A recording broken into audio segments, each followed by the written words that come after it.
There's a magnetic pull to the world's forgotten corners, places left off most maps, where the silence is so deep it almost echoes, and the land feels untouched by time.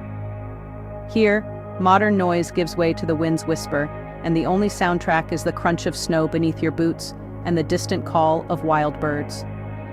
Russia, vast and mysterious, is home to more of these hidden places than anywhere else on Earth. Its sheer size means there are endless stretches of land where few have ever set foot, and secrets lie buried beneath the snow. Beyond the bustling cities of Moscow and St. Petersburg lies a wild, untamed expanse, Siberia. This is a land where nature reigns supreme, and the seasons dictate the rhythm of life.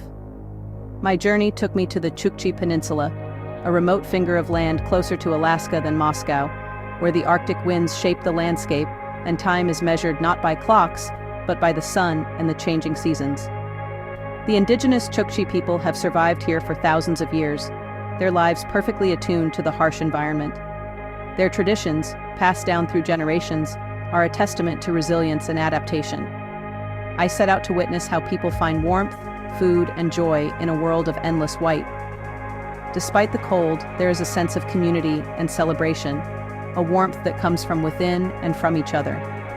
This wasn't just a trip. It was a quest to understand a different way of being, to see how the human spirit adapts and thrives in the most extreme conditions. Every day here is a lesson in endurance, creativity, and hope. I packed my warmest clothes, heart pounding with anticipation, ready to step into the soul of Siberia. The unknown called to me, promising both challenge and discovery. And so, my adventure began, heading into the heart of the Russian winter, where every step forward is a step deeper into the mysteries of this hidden heartland. Reaching the Chukchi Peninsula is a true test of endurance, demanding both physical and mental strength. The journey is not for the faint of heart. It's a place where the land itself seems to challenge every step you take. My journey began on the legendary Trans-Siberian Railway, a ribbon of steel stretching across the continent. For days, I watched birch forests and endless snow drift past my window, the landscape shifting subtly, but always dominated by white. The rhythmic clatter of the train became a lullaby, and the vastness outside made me feel both small and exhilarated. After the long train ride, I boarded a propeller plane bound for Anadyr, the last outpost of civilization perched on the edge of the Bering Sea. The town appeared suddenly, a cluster of color against the endless white, isolated yet resilient. From there, travel became even more challenging. Rugged propeller planes braving the elements, and finally, a six-wheeled Trekol vehicle rumbling across the frozen tundra, its tires crunching over ice and snow. Each mile felt like a victory against the elements. The landscape was hypnotic, white, silent, and immense. The tundra stretched in every direction, a world untouched and wild, where time seemed to stand still. At times, the world vanished in a whiteout, erasing the horizon and leaving us in a cocoon of swirling snow. I had to trust my driver's deep knowledge of the land, his instincts honed by years of navigating this unforgiving terrain. After hours of travel, a faint smudge of smoke appeared on the horizon, the first sign of life for miles.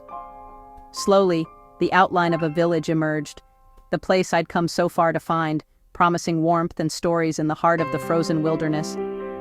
Stepping out, the cold hit me like a wall, sharp and invigorating. The air was so pure and crisp it felt like breathing ice, each breath a reminder of how far I'd come. The only sounds were my boots crunching on the snow and the distant wind whispering across the tundra, a silence so deep it was almost sacred. I had arrived at the edge of the world, where the land meets the sky and adventure truly begins. A new chapter was about to begin, filled with unknown challenges and the promise of discovery in this remote, icy expanse. The village was a cluster of wooden houses, roofs heavy with snow, painted window frames bright against the white. No paved streets, just paths in the snow, connecting homes like lifelines. The silence was profound, broken only by the wind, children's laughter, and sled dogs barking. Life here moved at nature's pace, not the clock's. Villagers emerged, faces wrapped in furs, eyes crinkling in warm smiles. Children, bundled like little fur balls, giggled and pointed. An elder offered me hot tea, a simple gesture but deeply welcoming. Reindeer antlers above doors, sleds ready for use, the air thick with wood smoke and drying fish. Everything had a purpose, nothing was wasted. I felt deep respect for these people, who had built a vibrant culture in one of the world's harshest environments. Life here is a dance with the elements. Winter days are short, nights long and cold. Men hunt and fish, venturing out on snowmobiles or dog sleds, their skills honed over generations. Women keep the fires burning, turn the catch into meals, and sew fur clothing that's essential for survival. Their handiwork, parkas and boots, are masterpieces, built for the Arctic. Children learn early reading weather, understanding animals, navigating the tundra. Their education is practical, blending ancient knowledge with lessons from the village school. Supplies from the outside are rare. A delayed flight can mean running low on essentials. Survival depends on sharing. If a hunter succeeds, the catch is divided among all. If a family struggles, others help without hesitation. This interdependence is the invisible thread holding the village together. Here, community is not just a word, it's the key to life and joy at the world's edge. One Chukchi tradition challenges Western ideas about marriage. In the past, a husband might offer his wife's company to a guest. To outsiders, it sounds shocking, but in this isolated land, it was about survival and forging alliances. This custom, known as wife sharing, wasn't about promiscuity. It was a social contract, turning strangers into kin and bringing genetic diversity to the community. A child from such a bond was welcomed, seen as a gift strengthening the bloodline. Today, the practice is rare, but the spirit of hospitality and kinship remains strong. It's a reminder that cultural norms are not universal, and understanding requires humility. The Chukchi teach us to look beyond judgment and see the logic and humanity in traditions different from our own.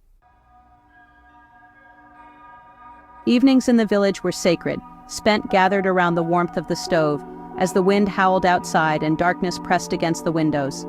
Here, stories flowed as freely as the tea, and the flicker of firelight danced across faces both young and old. Ivan, one of the oldest villagers, would often take center stage. He recalled a winter so harsh that the caribou never came, and the sea ice was too unstable for hunting. The village faced hunger and uncertainty. Ivan's father and a handful of brave men vanished into a blizzard, risking their lives for the community. For 2 long weeks, the village waited, fearing the worst. When the men finally returned, they brought just 2 seals, barely enough, but it was a miracle that saved everyone from starvation. The catch was divided equally, no matter how little there was. This act of sharing was more than tradition.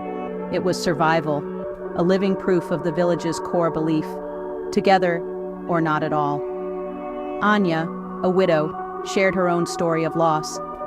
Her husband was claimed by the sea, leaving her alone with young children. Yet, she was never truly alone. The women of the village became her family, supporting her through grief and hardship. In this place, a widow's burden is carried by all. The community steps in, ensuring no one is left behind, and every child is cared for as their own. Love here is quiet, but powerful. It's found in the way a wife reads the wind before her husband sets out, or in the steaming bowl of soup waiting after a long, cold hunt. These gestures speak louder than words. Partnerships are true teams, each person's skills vital.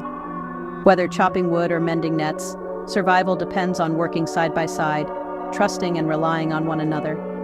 Even in the face of hardship, laughter echoes through homes. Joy is found in simple moments: children playing in the snow, families sharing stories, and the community coming together to celebrate small victories. These stories aren't about riches or ambition. They're about warmth, a shared meal, and the deep comfort of knowing you are cared for, no matter what storms may come. They are universal tales of the human heart, of love, loss, and resilience, set against the backdrop of an extraordinary, unforgiving land. Listening to these stories was a privilege, a window into the soul of the village, and a reminder of what truly matters in life. In the Arctic, connection is everything. It's the thread that weaves each life into the fabric of the community, making survival and joy possible. Leaving the village was as hard as arriving. The community waved goodbye, having welcomed me as family. My journey was about more than seeing a different life. It was about feeling it, and understanding that while cultures differ, our emotions and needs are universal. The Chukchi's unique customs are born of necessity, but at their heart is love for community. Every culture has its own ways of building bonds. The goals are often the same. This journey reinforced the value of curiosity over judgment. The world is a tapestry of solutions to the puzzle of existence, each worth understanding. The Chukchi taught me that survival is about community, and the warmest welcomes can be found in the coldest places.